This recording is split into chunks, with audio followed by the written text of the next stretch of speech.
ட்ராமாவோட ஸ்டார்டிங்லேயே ஹீரோயினுக்கு வந்து குழந்தை பிறக்க போது பயங்கரமாக பிரசவ வழியில் துடிச்சிட்டு இருக்கா.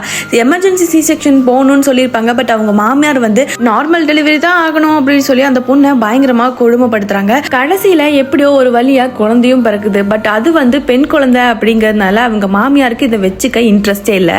அதே ஹாஸ்பிட்டலில் டெலிவரி பார்த்தா ஒரு குப்பை பொறுக்கிற பொண்ணோட குழந்தை வந்து இறந்து போயிருக்கும். டெய்லியும் ஹாஸ்பிட்டலுக்கு வந்து அழுதுட்டு இருந்திருப்பா. அதனால அந்த குழந்தைய அவகிட்ட கொடுத்துறாங்க. அடுத்த நாள் ஹீரோயின் எந்திரிச்சு பயங்கரமா அழுகிறா, என் குழந்தை எங்கன்னு. அதெல்லாம் செத்து போச்சு, அதனால குப்பை தொட்டில தூக்கி போட்டோம் அப்படிங்கிற மாதிரி சொல்லிடுறாங்க.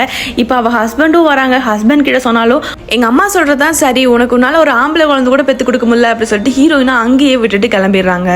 ஹீரோயின் அந்த குழந்தைய தேடி அலையாத இடமே கிடையாது. பட் கிடைக்கவே இல்லை. ரொம்ப வருஷம் ஆயிருது. அந்த குப்பை பொறுக்கிற பொண்ணு அவளை வந்து கொஞ்சம் நல்லா படிக்க வச்சு பெரிய ஸ்டேஜுக்கும் கொண்டு வந்தாரா.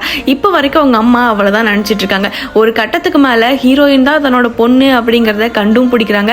கடைசியில 2 பேரும் சந்தோஷமா இருக்காங்க.